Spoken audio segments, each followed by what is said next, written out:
Good morning. Hello. Unmute yourself, Tim.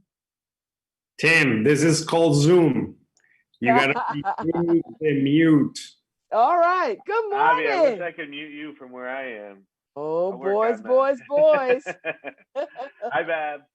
Hi, how are you? Good. It's good to see you. It's nice to be seen. It's nice to see you.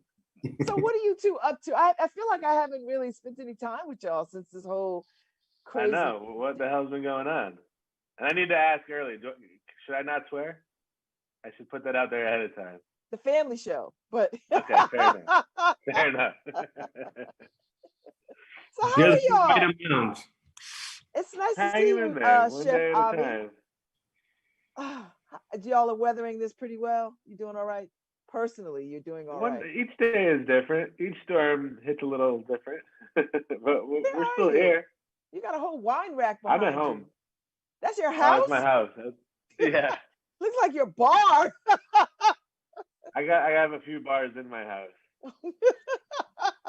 And Chef Avi, where are you? I am in the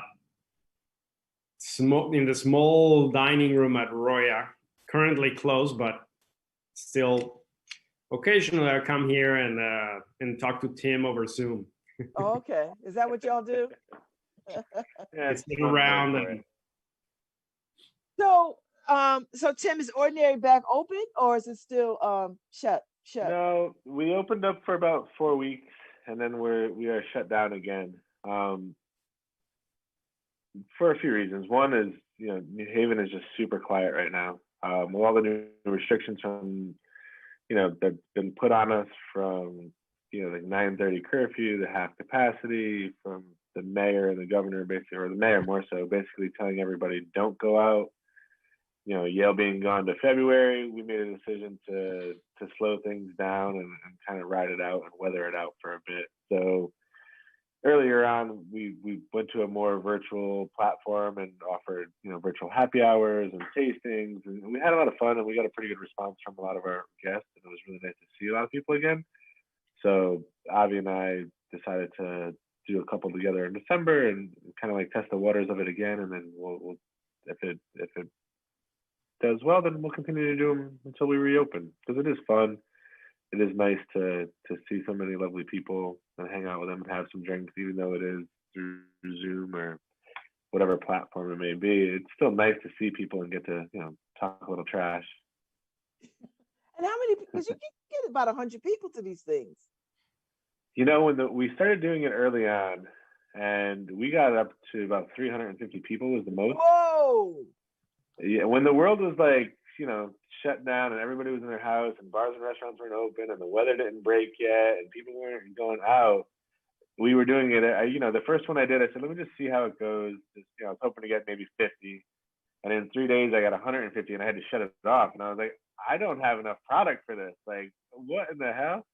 So people reached out, they had a great time. So then we started to do it every 2 weeks. I started to bring in guest chefs. Avi and I did one together. Jason and I did a bunch together. Tyler and I did one together. And the response was super positive. And it was so nice. And people were reaching out saying, thank you for giving me a reason to take a shower. Or like they were like using it as date night for couples and like setting up beautiful spreads in their homes. And it was nice. Families were getting together. So it turned out to be like a really fun thing. And it was really nice for me too, just to like interact with folks again. That's something that I missed for a long time. So with the weather turning and things slowing down and cases rising and the craziness of the world as it is, we said, let's try it again and we'll see what can happen with it. Yes. And so Avi, Roya has shut down. Like you guys made the decision to shutter the doors for a bit, because you were doing a bit of a takeout kind of thing for a little while. Yeah, I think that when we saw that there were things coming back, I think that the summer was very positive for people who had outdoor seating, and we looked at that option and we opened the window at Roya with a pretty casual concept, and that worked for a little bit. But the constant pivoting also, it just made it very complex, because you're investing every time with a new format or whatever it may be, and you don't know for how long that's gonna that's going to hold on or that's going to work for it. So we decided that it was better to just close the doors for the time being, and then reassess at a later date what's next. In the meantime, we've been doing some virtual cooking classes that have been very popular, and that's been very good. Obviously, it's not even remotely close to having the restaurant open and making sure that you can keep going and moving forward. But what it has been is, again, to Tim's point, we get a lot of positive feedback of people that want to have a social connection, and that's what we provide during the classes. And the classes are a little bit different from what Tim and I are going to be doing. We do focus on looking at the technique and what people are doing and how you want to roast a chicken, and we give them specific practical ways of roasting the best chicken that you're going to roast. And I spend time really looking at how people are doing things, so I can give them a little input or give them a little help in making their cooking at home much easier. So that's been really fun, and it's been really cool. And what Tim and I are doing, there's going to be a lot of bantering. It's a very different tone. And if you need any help with his, accent and translation, let me know. I'll help out with that. I think I need to show up because y'all need a referee. Y'all need a big mama to hey, play nice in sandbox. No referee. Tim wins, Age. I'm very respectful of age. So. Yeah. All right. So you guys have an event coming up on you've got this one coming up in December, like next is it next week? Yeah, we're actually doing 3 in the month of December. So 2 are going to be virtual, and one's going to be like a takeaway kind of for the holiday type of thing. So in the years past, like Avi and I, we've done a bunch of like pop-ups together. We've done events in the plaza together, and it's always been fun because it's always kind of been something outside of the normal for us. As far as like, Avi and I, for instance, in December we're going to do Mexican-inspired and Colombian-inspired. Roya was a French and Italian restaurant. So it was really fun for us to like bridge outside of that world and test new flavors. So yeah, we're gonna do 2 weeks back to back, Friday, December 11th and Friday, December 18th. The 11th will be focused on Mexico, and the 18th will be focused on Colombia. Mm-hmm. So what we do is we do like a 3 drink and food pairing via Zoom. So we'll make, I'll make all the drinks. Avi's going to make the food. You pick up your kit, and then we all go on live at the same time and we hang out. I'll walk you through the drink process. Avi will use, some translation tips, but he'll talk you through it eventually, what he's going to do for food. And, then we just hang out and we have drinks and we relax with everybody. And, it's a lot of fun. And it's really fun for us to how roll long through and see. Run? Is an hour, hour and a half? About 2 hours, 90 minutes is what we say, but there's been times where I've been on there till like midnight just hanging out with people. So it all depends on how much we drink when we're doing it and kind of how loose the crowd will get too. Like Avi gets drunk really quickly, so I gotta like carry him through these things. Jason's even worse. When Jason and I would do him, he'd be drunk off the first cocktail and then start giving everything away for free. And I'm like, no, you gotta lock it up. We're closed. We need this money.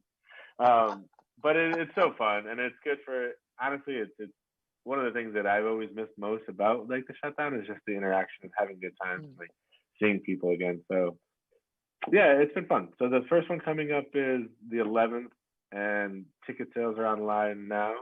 You could buy, each event is $45, or you could buy them both at the same time for $80. So you save $10 if you buy them together.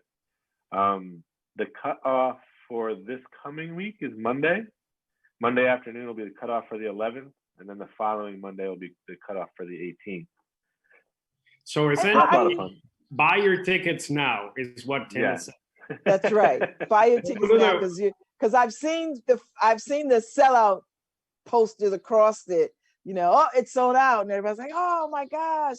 So, are you guys surprised at the prominence of your respective places? How necessary and needed they are, and how people sort of miss them terribly. Like this, like it almost feels like it's like essential workforce Yeah, has I mean, taken away. I can't speak for Avi, but for myself, it's a flooring feeling. I mean, I don't look at anything that I do that's like that. I could always see the flaws and the things I'm not doing well enough or the things I'm behind on. So like when people do reach out or when we do an event and people show up, like every time I throw a party or every time I throw an event or every time there's something educational, like my entire career in this, I always think no one's going to show up. So for me, it's always a very pleasant surprise when people do, and it's a very, very humbling feeling. And then the reality of it is when people reach out with nice things to say, like it's an amazing feeling. It's very unique that Tim has people reaching out to him to say nice things. So that's a very uncommon thing. So you can imagine it really opens his heart when he does receive that cold place that died years ago. It kind of pumps life back into it. So when we think about this particular time, what does recovery look like? And do you think we can recover from this? Like, what will it take for you all to get back to a place where you can exhale a little bit? Gabi, you can go first. You go first. No, you go ahead, because this is where it gets depressing. Okay. Well, I think that there will for sure be recovery. I feel positive and I do have a sense of hope that we will recover and that we need to do it like together, in the sense that this is not going to be one thing that, I mean, the one thing that I think this has shown is that how we are all linked to one another and how dependent we are with one another. The fact that you have this virus affecting every single person across the globe is it's one thing that I think it has brought, definitely for me, the need to work together better as a whole. I'm talking local community, global community, however you want to put it. So I do think that it's an element that we'll all need to work together. In terms of how do I see it manifesting, I don't necessarily know right now how that's going to look like. I think the impact in our industry is serious. It's a real thing. There's going to be a lot of people that don't come back from it. And I think that it has pushed many of us to rethink how do we want to do things in. Yeah, that's what made me because he's frozen a little bit. Yeah, what opposed to freezing? I know. Well, what I wanted to ask, because I think he was leading towards, does this allow for you to think about how to build your business back and to think that this could happen again? Like, how do you build in a contingency plan? Yeah, I mean, this? the contingency plan is the hardest part. One of the things that this exposed is flaws, right? Flaws in our industry, flaws in the world. From my standpoint alone, I went into the start of COVID having 5 restaurants, lost 2 right away, and the other 3 are kind of in a limbo state. I don't know what's going to come from them. So yeah, there's a lot of thinking. Avi touched on it earlier. One of the harder parts that I found throughout this is making a plan for anything. You would create a plan, start to execute it, and that plan no longer existed because the world changed again in a different direction. I think there's going to be many sides to what it looks like on the other end. We're already seeing, Connecticut alone has had over 600 restaurants close, and that's our industry alone. With that, it's a scary and harsh reality. There'll also be opportunity for the future because there's so many places that won't reopen. So people will be able to go into locations that are kind of ready to go and turn them around a little bit differently. What and when, that's a very different animal. Avi and I, we talk all the time, and we even think, okay, what does the future look like? What's a smart move? What should we look to get involved in and get ourselves into? And takeaways and fast casuals, those have definitely become, and they've been growing over the years in my opinion anyways, but like those are things that are a little bit more bulletproof when it comes to being shut down, right? Like as bars and restaurants get shut down, they've been allowed to stay open and people are carrying out food to go. So if you can create something that has a healthy brand behind it, that has a good product behind it, and make it a little bit more fast casual and affordable for people, I think that's a good place to look at during this. And I think people will also want to come back out and have the inside experience and the interaction that they've been missing and craving. The time frame is super tricky to talk about. It's almost like when you're on the highway and there's a crazy traffic jam and all of a sudden it kind of goes away and you don't know why, right? There was no accident. What the hell caused it? Who knows? But you know you're an hour late now because of it. And that's kind of how I look at what this is, except, you know, it's very scary and it's very sad because we're also losing a lot of people along the way.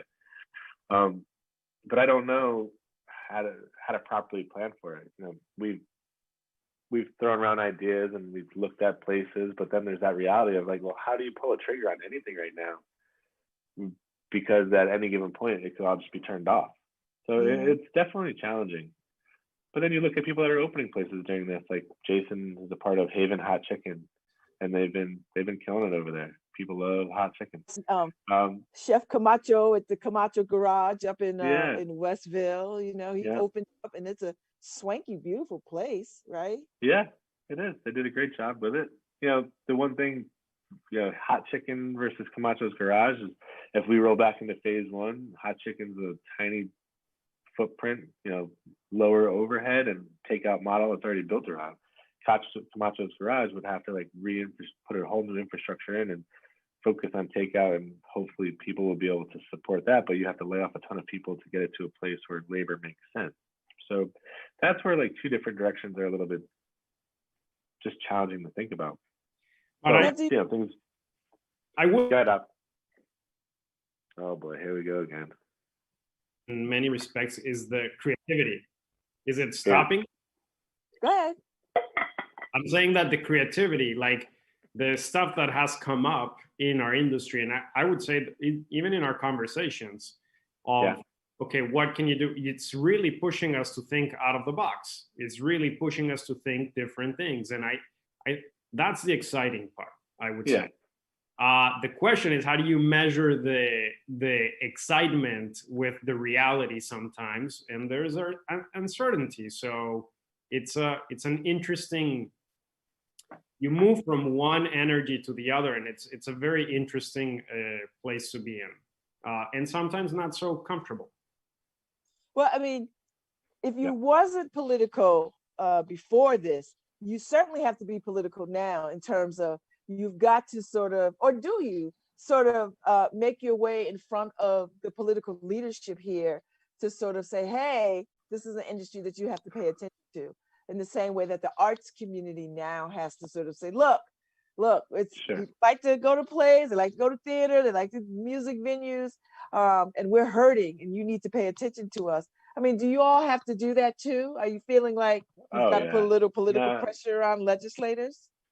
Oh yeah, I mean, I sit in on meetings, like right when I get off of this call at 11 o'clock, there's a web conference call with the CRA and Senator Blumenthal. CRA is the Connecticut Restaurant Association. We have lobbyists, and we've been fighting for things all along.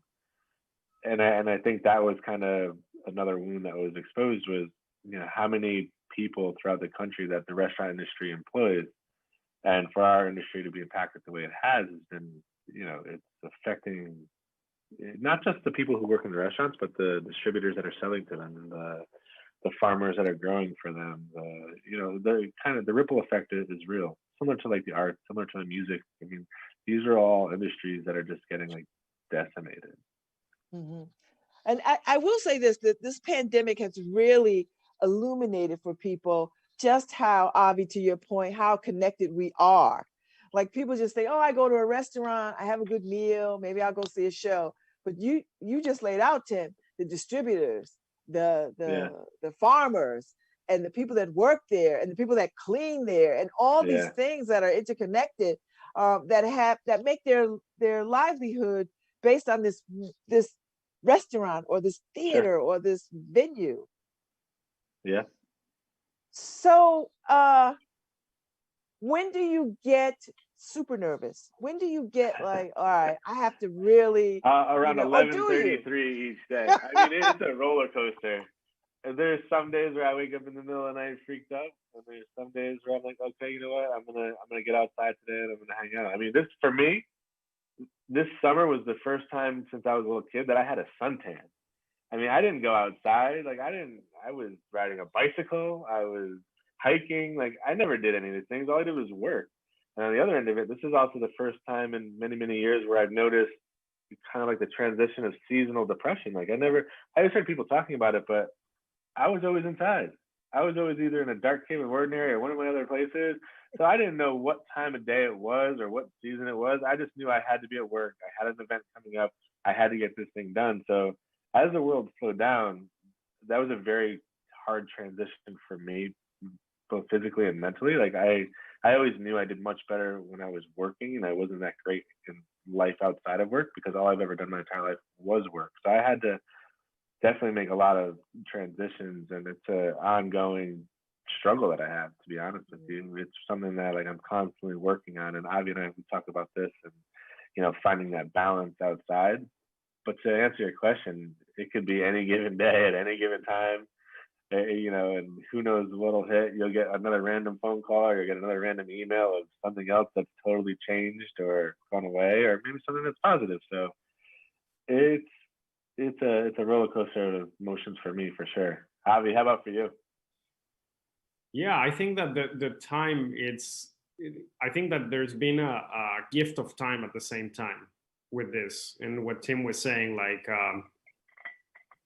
he's never had a tan before, and I think that is, if you look at the time that we're given, what it has been precious for me is looking at that time and seeing what I want to do with it. I have a 2-year-old daughter that I've been spending a lot of time with, which has been amazing to just have that time. Because usually, you know, I would wake up in the morning, do the morning routine, and then I don't come back home until she's already asleep. So there's nothing going on there, right? So I think that it's a very unique opportunity from a time perspective, and that what has pushed me to look at what do I really want to do, what is it that gives me joy, how is it that I can continue to generate that joy, and I feel, for me, one of the things that Tim said earlier, when we connect with people and we're having these times, even if it's via Zoom, and we're bringing cheer, so to speak, that's very rewarding for me. Yeah. Is it helpful? I mean, does it bring you solace to know that you all are a tight-knit community? And I'm talking about the New Haven, in the block where you all are. Does it help to know that you all are in the same boat together, and that you are friends, and that you can have these intimate conversations with each other about what's happening?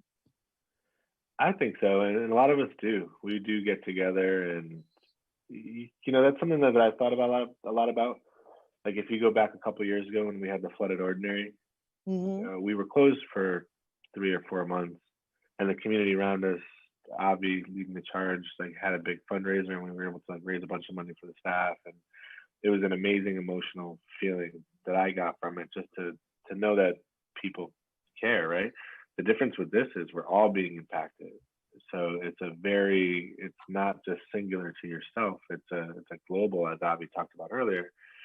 So we're all we do talk, a lot of us do talk often about, okay, you know, like yesterday, a new phase 2 offering rolled out, and, you know, weeks ago, phase 2.1 came out. And, you know, as these things are happening, we're all kind of like, well, I don't know if you want to use the word commiserating or what it would be, but we're all talking to each other, or, you know, we let the other person hold the bat and hit each other with it as these things come out, and we say, okay, whose turn is it? But no, it is, you know, because if you're not in our industry, if you're not within whatever field that you're in, and it's sometimes harder for people to understand. So because we do have such a close community, we can talk to one another, and I like to think New Haven as a whole has always been one that's trying to lift each other up. You know, we do a lot of events together. We do a lot of events as a city. We do a lot of events as a restaurant community. We do a lot of charity events together. So it is nice to be able to kind of have that and know you're not alone in it. Good. So in doing these pairings, because it's you and Chef Avi, you and Jason. This coming Tuesday, I'm doing one with the Arts and Ideas. Yes, with them, and I thought that was a wonderful way to sort of pivot through these times. When do you get to say? Do you get to say no to some of these things? Like how? Yeah. How extended can you be? See, that's where it gets tricky, because there's also the reality of finances that's going on with all of this, and you know what that looks like. But yeah, there's still you still have to be kind of true to yourself, and you know, as the world pivoted, for instance, like there's not a lot of people having holiday parties this year, right? No one's really going out to eat, so I have 4 virtual holiday parties that I'm doing from a tasting platform. Like people that have attended some of the events over the shutdown and said, hey, like, you know, like I'm doing one for an architect firm, I'm doing one for a law firm, I'm doing one for a bank. Like, so they're still trying to like have something celebratory and something fun to hopefully offer if I don't screw it up. And so there is room outside to think out of the box, like Avi was saying earlier, that allows for this to our industry to continue just in a different way. Saying no, yeah, I mean, I've always been pretty stubborn. So I do stick to a certain idea of what we do and why we do it. Sometimes either it just wouldn't make sense from people are asking for too much, for too little, or, you know, because there is what Avi was saying too, you know, your time is worth something. And for me, like I realized that I never put any value to that. I just worked. Mm-hmm. So now if somebody wants me to do something, it's kind of like, all right, do I want to do this or not? You know, and how much will I have to put in to do it? And does it make sense? Because now decisions have to be looked at a little bit differently. Mm-hmm. What about for you? Yeah, I would say that in terms, one thing that I've noticed in a change in the engagement with the public is that a lot of people in the public have understood that and respected hospitality in a different way. I think that, and let me see if I can explain this a little bit better. Where before you would jump hoops of different kinds to really provide whatever the guest was looking for, because you knew that that's what we were doing, hospitality. And it's not that is gone. We still want to do that. But you have other constraints right now that just simply frame that interaction differently. And so from my perspective, it's okay, how the win-win looks a little bit different right now, just because you want to make sure that you are providing the most for the guest or client, however you want to frame it. And at the same time, we're in a situation where it's very real that you can't do certain things because it has a different kind of impact. So again, it pushes you to be creative. How do you want to engage with the people? What's the type of communication that you have with someone? In being able to say, that doesn't really work at this point. Let me see how else can we make your day, so to speak. Where before it was much easier. You had a lot more wiggle room. Mm-hmm. So you all have establishments with so staff. That's how I see it. You all have establishments with staff that are pretty much feels like your family. How do you all stay connected to them, and how do you how do you support them through this time? I mean, that's something that's always, you know, when you asked about how I'm doing, like that's definitely something that weighs on me pretty heavily. We've had a lot of the same staff at Ordinary. You know, half of our staff has been there from the beginning. Mm-hmm. Our newest employee is probably 2 to 3 years in at this point. So we are a family, dysfunctional like every family, but a family for sure. And that's something that's super challenging. You know, whenever there's work to be had, we definitely make sure to like call them and bring them in. I check in with everybody once a week just to say hi, or I've had the staff over the house and we've had like dinner and drinks and stuff like that. Depending on everyone's comfort level and what everyone's been doing. But it is definitely challenging because we are definitely all in this together. And then on the same aspect, right? They reach out to me all the time too, like, how are you doing? Do you want to? I got a phone call yesterday being like, hey, like I got nothing to do. I'm just gonna come in and clean. Let me know when you're gonna be in there. And then they're like, we don't even want to get paid. Like we just want to go to the house. We want to do something. Like you've always been there. Like let us do this too. And that's a really, really nice feeling. And it's a positive feeling to know that they all want to come back when it is time. It's just, when is that time and what does that look like? So it is a good feeling, but staffing is a heavy thing to worry about. It's just a whole other group of, when you said it earlier, like everybody is responsible and depends on. So that's another aspect of, they have families, they have lives outside of work that they're trying to support themselves or their children or their families with. And that's definitely something that weighs on me for sure. You, Chef Avi? So because our time frame has been a little different than Tim's, I had to, this was very serious. I'm going to say in March, it was a very serious issue for us. And we started moving to support the community at that point and helping with the hospitals and the homeless population. And internally, I brought as many people back as I. What was different at that point for us at Roya, you start noticing people who have, for example, depression, or there's mental illness that you not necessarily knew that it was there, and that becomes very real. So how do you support? How do you stay connected? How do you make sure that people are reaching out? That was certainly something that I thought that was very complex and difficult. And so we've maintained a, let's call it a support group to ensure that that person is being kept in touch with, and so forth and so on.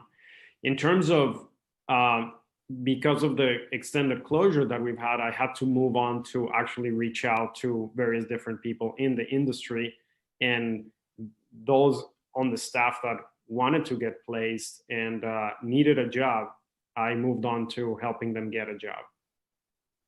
Just because of the uncertainty of where we are at. We don't know when we're going to reopen, and again, to Tim's point, families, kids, single parents, this is something that they can't really wait.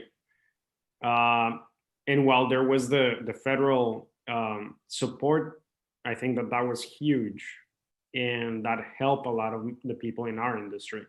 Not having that now, it made things different. Like there is the connection between text and phone calls. How are you doing? So forth and so on. And then there's the reality, like I need to sustain my family. So, okay, so let's think, where do you want to do? What do you want to do? Do you want to continue working in the industry? Because a lot of people, at least in my staff, were like, I'm out. I don't want to be in this industry. So, okay, so what do you want? How can I help you? How can I introduce you to people that I know in the area that you're interested in? And reaching out and making those connections have been really important. And many of them have said, as soon as you're ready, just let me know and we'll be back. But I get that. They're for themselves. That's the number one thing. And so for me, that's been the support from the staff. In return, so many messages of support and so many messages of uplifting messages. Hey, how are you doing? How's the family? so many people reaching on Thanksgiving and just saying happy Thanksgiving, you know, and I think is going to look like, again, there's a lot tied into it, so I'm not sure, but the sense of family is certainly there. Well, I've so appreciated your time today, because I know you've got a lot on your plates, so to speak. But I want you all to leave the audience with what are you most thankful for, and what are you most hopeful for, and then remind people of how they can participate in the upcoming pairings. Avi, you want to go first? Yeah, so what am I most thankful for is definitely my family, my friends, and I'm really thankful for my mind. Like, my mind has been super helpful, and because otherwise it can just throw me on a loop. So I'm very thankful for the support that I have from my family, for the support that I have from my friends, the support that I have from the community has been amazing. So I'm very grateful for that, and very grateful to my mind. And the hopes, I think, you know, this is pushing us to become better for sure. I mean, this whole pandemic, damn, it has brought so many important things to the forefront in terms of how do we behave as global citizens, how do we behave as human beings, and it has also brought up what's really important. And I think that is in itself a huge gift. So I'm very hopeful of what's the future. I mean, we can shape I think the ability to shape the world right now is incredibly powerful, the opportunity that we've been given. So how do we make the most out of that? So I'm very hopeful from that end. I like that. You, Mr. Cabral? Yeah, I mean, a lot of it's very similar to what Avi said. Is, you know, the people around me, friends, loved ones, family, our community, everybody. You know, this is what I've done my entire life. This is all that I know, and it's an industry that I grew up in. It's an industry that I love. So from that aspect, thankful to see that so many people care and so many people reach out, and to know that in one way, shape, or form, we will be back to do something and to continue to be a part of it.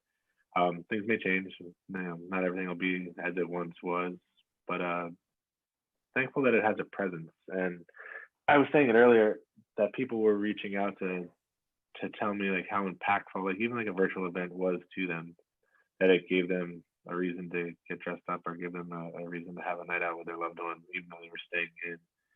Like things like that, I can't even begin to like express like how much it means to me, because you know, we all do what we do, and we all work so hard, everybody with whatever their jobs may be, and to have somebody be able to reach out and express that it impacted their life is super important to me, and that in return then impacted my life.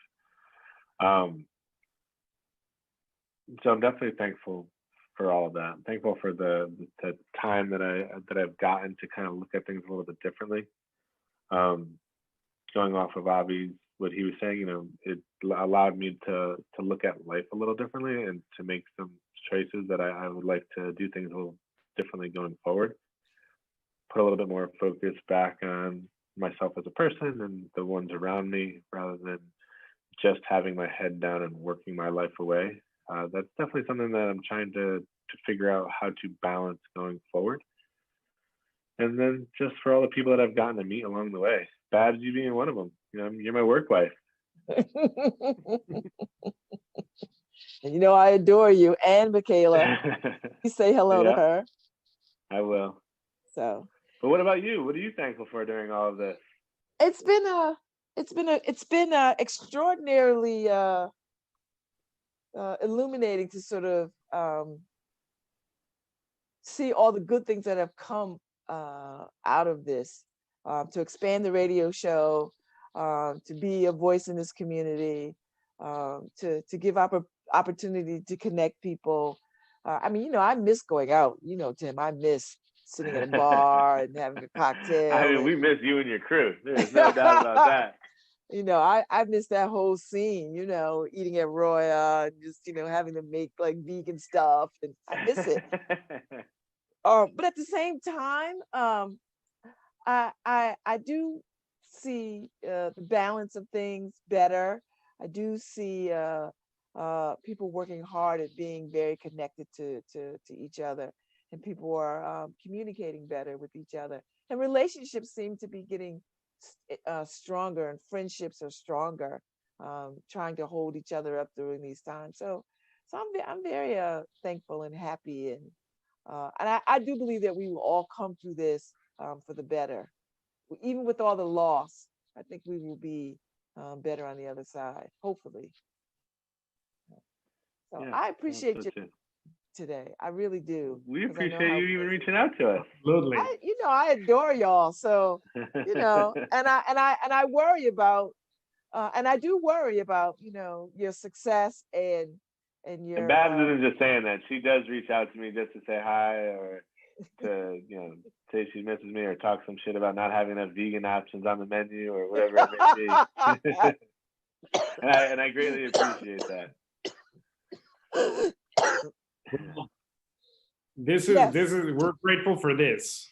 This is great. Well, thank you all for your time this morning, and I can't wait till your doors swing open and I can swing through and get some vegan stuff on the damn menus, and I wish you all a good. Put some vegan stuff on there for you. I know, and by the time I was trying to get over there, doors are closed. The doors are closed. No. We'll make sure it's there when you get back. I know. I can't wait. I can't wait. So I love y'all, and I want the best for y'all. Talk to you soon. Happy holidays to you both. Thank you so much, Babz. Cheers. Thank you. Yes. Cheers, Chef. Cheers. Thank you. I'll see y'all soon. Thank you, Harry, for putting up their information. And so, you know, if y'all have not done these pairings, y'all should go do them. Seriously, they're a lot of fun. I've like been on the periphery, so go do it. I'll see y'all soon. All right, bye guys. Bye.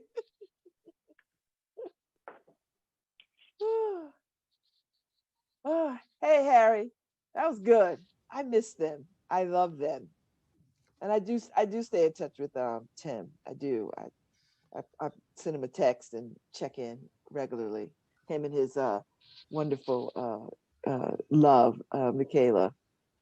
So, who works equally as hard as he does, and in heels. Well, that is much harder. Yes. yes. She's, you know, to have somebody in that same industry, you know, going through it with you, you know. That's why you have to, you know, when you look at Prince, he did it all, and he did it in heels.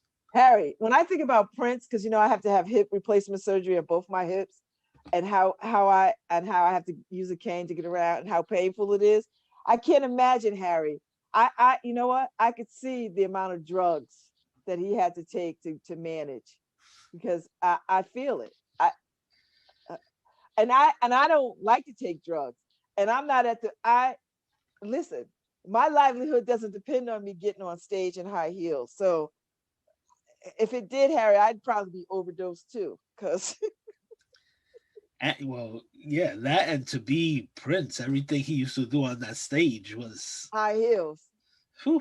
You know, because you know, you take these drugs, Harry, they keep you up. They don't let you sleep, so you have to take drugs to put you to sleep. Then you have to have drugs to get you back up again. It's a vicious cycle. You can't survive that. Like you cannot.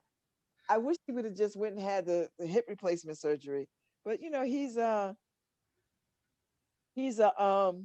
Jehovah's Witness, and they have a vibe about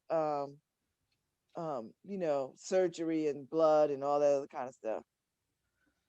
So yeah, Michael Jackson suffered the same stuff. He was in pain a lot, and You know, when people won't tell you no, Yeah. when it comes to drugs, it's scary. Yeah. No, I have opioids and I only take them once a day and I take them at night so that I could sleep, or at least so that I can get to a place where I can lay in my bed and not be like screaming. Um, but I don't take them during the day because I couldn't function. Like I'd be a terrible drug. I tell people all the time, I'd be a terrible drug addict because I would never be drunk. I would never, I mean, I would never take them because I don't like, the things that happens to your body, Harry, when you have to take this amount of medicine, the constipation, the jitteriness, the restlessness, the insomnia, all the things that happen to you. Sometimes they don't work, and when they don't work, you feel like you want to take more. I don't do that because I don't like to mess around with these opioids. And you certainly can't drink alcohol. Like they told me from the rip, with this particular kind of opioids that I'm on, you cannot drink alcohol with this because it will mean certain death. They only had to say it to me one time, Harry. They didn't have to keep saying it over and over to me. And I have to go in periodically to give them a urine sample to ensure that I'm not drinking. I was like, listen, you don't got to worry about, all you have to do is say one time, if you drink, this is going to kill you. Okay. Okay. I'm good. What are you doing? Trying to get the light off my face. Oh. Yeah, that's actually why I'm with the current doctor I'm with, because when they changed my insurance a while back, I had to change doctors. And the first thing she said when I walked in through the door, she looked at my chart and she saw all the pain I'm in and everything. And she said, if you're coming to me for drugs, I'm the wrong doctor. I'm not gonna prescribe you drugs. If you're changing from your doctor because you think I'm gonna prescribe you more, I was like, well, don't even worry about it. Well, hold up. I don't need more drugs. Yeah, I was like, don't even worry about it because I don't want them. Actually, No. that's actually why I don't like type of doctors who want to prescribe. And I'm with this pain management people, and they were like, do you want to increase your dosage? And I was like, I mean, I let them increase it. I'm at the third increase over the last year. And this third increase, Harry, came with the Narcan. And when they were like, oh, when you're at this level, you got to have the Narcan. I was like, well, you don't got to worry about it because I'm not going to go beyond this. And I'm never going to open this Narcan. So you don't got to worry about it. He's like, well, it's, we got to give it to you by law. I was like, I won't be overdosing. How about that? Unless some elves break in and force it on me. Other than that, it's not happening. With me, because I still am in a workers' comp case. When they told me we are gonna give you these drugs, but you have to take a urine test, I said, no, thank you. If it's like that, no, thank you. So I was like, no, the drugs you gave me already kicking my butt. And I'm sensitive. Yeah, so I go in for their random, they call me and they're like, can you come in for your random urine specimen? Sure. All right. I go. It doesn't cost me anything to do it. I was like, because I know I'm not drinking. I'm very clear about that. So I haven't had any good drinking since last year, Harry. But let me tell you, the minute if Tim Cabral is still listening, or he knows, the minute I am clear, I want another cocktail in my honor. I want Babz 2.1, the LoveBabz 2.1 cocktail. No, the only pill that I allow them to give me, and it's like once a year because 15 tablets last me a year and a half, is the Valium. Oh, okay. And I take it when all my options, well, when I'm out of options, when I haven't slept in forever, that's when I'll take it. But other than that, I'm good with over the counter Aleve. Yeah. I spent a lot of time taking ibuprofen, and I'm ready to stop taking that because that's bad on your, on your liver and kidneys, and I worry about that. Um, but yeah, yeah. This is a strange time. It's a strange time, Harry, that we all will be surviving and living through this pandemic. And I wonder what history will say about us. I was saying last night at the Arts Award, Harry, as we were taking photos, I said, a generation from now, Harry, they'll look back and all these masks will be in somebody's museum. And we'll be talking about, remember that time when we had to wear masks and all the tricked out masks? Like there'll be masks in museums, Harry, you know, um, just highlighting this particular time in history when we had to do that. Yeah, I mean, it will be interesting. I mean, who gets to write the history and everything, and how they look back on this pandemic. Yeah. Living through it, living through it is never how it's written, right? So it's pretty interesting. So I will tell you what breaks my heart, Harry, is to see all these people that are, they were, I think we are less than a paycheck away from disaster. And to see people worrying about how, how they're gonna sustain themselves, how they're gonna keep, they're already months behind in rent and mortgage. And and I know landlords need their money because because they're behind in their payments. And I don't want to see mass evictions and mass foreclosures. I mean, we as a country, we can not have that happen to people. We certainly can stave that off and not have that happen. yeah, I read a lot about this stuff, and there's so many poor ideas out there, and you have to start. You forget evicting people. That's insane, right? Yeah, that is Harry. Like that, because who are you gonna rent to? Yeah. You're gonna have vacant apartments. That's what you're gonna have. Right. So you have to make sure that you take care of these landlords and homeowners that count on the rents. So, and I'm not talking about the huge industry people who have all of their staff working from home and probably don't need the buildings anymore, right? I'm talking about the people who actually, people who bought two-family homes and stuff like that, Yeah. afford their houses, and right now they're being hung out to dry. And these people, the lawmakers have to think about at that level and forgiving whatever payments or loans at that level. Whatever anybody's behind, those landlords are behind, somehow forgive them so that they could forgive the tenants. Yeah. So yeah. And that is the level, Harry, right there. The people that own these little not, I don't want to say little, that own their multi-family houses or small apartments, or or the people that have been in their houses for 20 years. Do you know what I mean? Or elderly people, or new families, or we can, if we can bail out whole industries.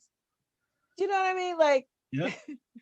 And it won't be that much to bail out the people right there. It won't. I mean, if cities and if people say, you know what, my city needs a new football stadium, and have no problems putting up new football stadiums, why can't we bail out people?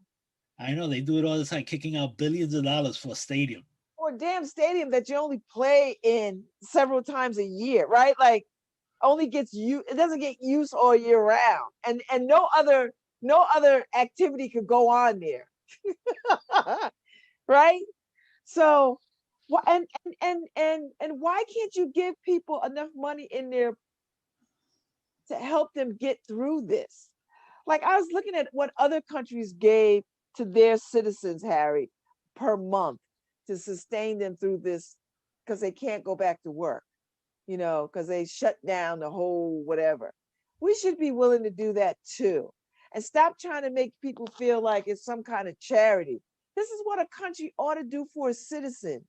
So that people, did you see? I saw the lines, Harry, of people lining up to get groceries. And the lines were, and it was people that have never in their lives done that. Yeah. Because they had to make the decision of whether to put some money on toward the rent and toward their utilities, and they don't have enough money to get the groceries. And so what do? So you go, you put some gas in your car so you could go get in the long line so you could get some groceries. Yeah. And I know right now, the people who are paying their rent, they're starting to suffer because the landlords are increasing their rents because they're the ones paying and they need money. So that's not cool. You should not be able, let me tell you, it's like price gouging, right? Yeah. There are laws against that. You should not be able to pay somebody's rent during these times. Yeah. I'm with you, Harry. I am so, listen, if this would have happened 2 years ago when I was in my house, because I was already struggling, I would have been in somebody's bread line or food line, because it would have been I was already at the edge, right? Like it was already hard, to and I was working and getting child support and it was just, so I know what it's like to be up against it like that. And I'm so glad that I'm not, but man, to see people and they struggling. have to, I'm so tired of these little things they do. They give you $1,200 and somehow they've miraculously fixed your life. They need $1,200 every month. Yeah, but there has to be some type of systemic change where something has to be created. You know how they have safety nets? Well, there has to be safety nets for stuff like this, where you don't lose your world. Right. Stuff like right, Harry. So you're not living in your car with your whole family, because just 6 months ago, not a year ago, you were fine. And now you're living in your car with some of your belongings because you can't make the rent, you can't keep the lights on, you can't keep the water on, you can't. That's like, gosh, why do we want people to be so desperate? Then to create little systems where you help some but not help others, and so many people falling through the cracks. Let's seal up those cracks. Right. Right. There's too many cracks right now. Yeah. No, you're right. Then we have, I'm so sick of government right now. We have Congress who hates each other, won't do anything with each other, but who's suffering? Not them. Well, I'm gonna push back on that a little bit, because it's a Mitch McConnell thing. Like that's a Mitch McConnell issue. Like he is bad for this country. He is bad for it. Give blame to Mitch McConnell, but it's a both sides issue. It's not a both sides issue if one side has the power to make the necessary changes and is not doing it. It's not doing it. We would have, but I will say this, when I went to bed last night, they are in these rooms having these conversations now. And ignoring this crazy president that's, this crazy sitting president who is, has 4 years have been a detriment to this country, and who has got us in this mess, they are pushing back on that and saying, listen, because they know they got to go home and deal with constituents sitting at their doors and about to drive over to their houses. So they gotta. I mean, it's coming up on Christmas, and people are up against it. I've seen the proposals and everything on all the sides and everything, and my thing is, and this is what I'm talking about. Each party is holding on to a certain thing that they won't give up, and let's just help the people. Forget the special issues you have. How about you work on that on the next Congress and the next? Well, I mean, I hear that, Harry, but the other part of that is the Democrats are not going to. I mean, the Republicans have historically are not good governors of things. They're not good stewards of anything. I say that as I say that without malice. I say it because the truth of the matter is, it has been the Democrats historically that have put in stop gaps and safety gaps in this country for people. Social Security was built under Democrats. All the things that we enjoy for safety nets have been done under Democrats. So, I just feel like there are people out here hurting, and we done had hurricanes.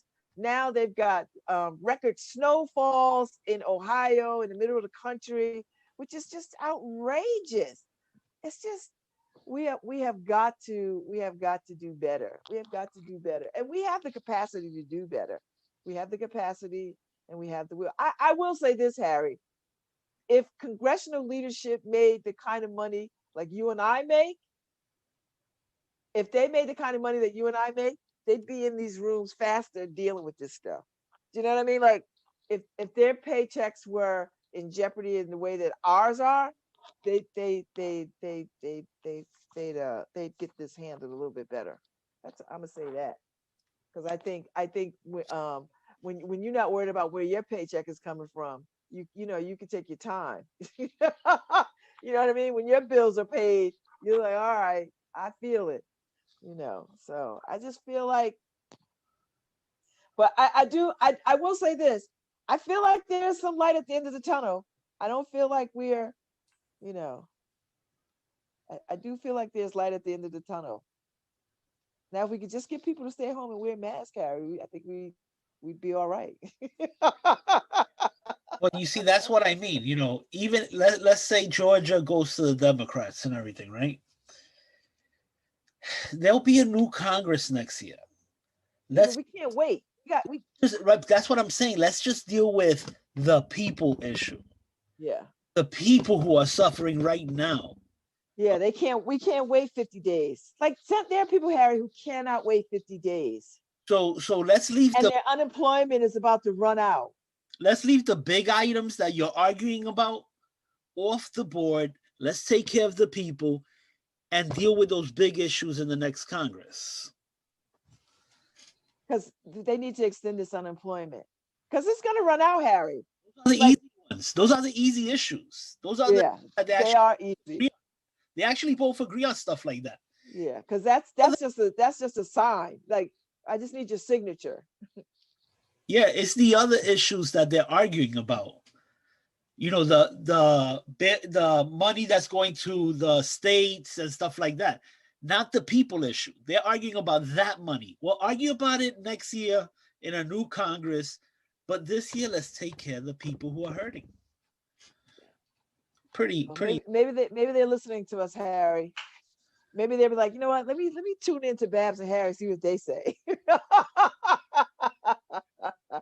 pretty simple for me, but let me tune in to Babz and Harry and see what they say, because they have all the answers. We do, Harry. We should just go. Let's just get in our car, Harry. Drive to Congress right now. Deal with this. It's a lot of it is pretty easy. It's just I wish it was pretty easy. So, but anyway, all right. So we got one more show tomorrow, and then we call it a weekend. And I don't think I have any guests. So, oh no, tomorrow is Criminal Justice Insider at 9. Oh, did you forget? yeah. Why? You don't, oh, because you don't read the 2,000 emails that Jeff Grant sends you. But you see, it's different now. Jeff isn't sending the emails out. Well, his assistant, Chloe, is his intern. So Chloe only sends you one. Jeff, well, yeah, that's true. Oh, you know what it is for me, Harry? Because I'm on Jeff's email, the Criminal Justice Insider email, the the prisoner one, prisonist.org, and on his other his podcast one. So yeah, so I used to get all the 20 emails from Jeff. now So you get the one. So I knew, okay, especially the week of, he would send you a few. But I have Chloe's flagged. I just needed to look at it, but you reminded me. Well, yeah, because you know what? I always I need to stay on top of that because I always have to dig through my mountain of emails to find the login. I was like, oh shoot. So what I'm gonna do is I'm gonna write it down tonight and put it right on my laptop. So when I come on tomorrow, I don't gotta dig through all of this to figure it out. See, like you, Babz, I read all my emails. I bet you Betsy Kim takes issue. And when does her show start back? When is she coming back on? She'll be on Monday at 2. Okay, so we'll talk about her tomorrow, and I'll make sure I tune in so that I can cheer her on because I like Betsy Kim. Yeah, she's good people. And Tapisa's show was good. So it was good. Yep, Tapisa's every Tuesday at 11 a.m. All right, woo! All right, Harry, have a good day. Take care of yourself. Drink some water. No more cashews. I've been eating the cashews while you were talking. See, you're hard-headed. Get that? Hard-headed? Hi, this is Babz Rawls-Ivy from New Haven, Connecticut, and you're listening to WNHHLP 103.5 FM, streaming live at newhavenindependent.org.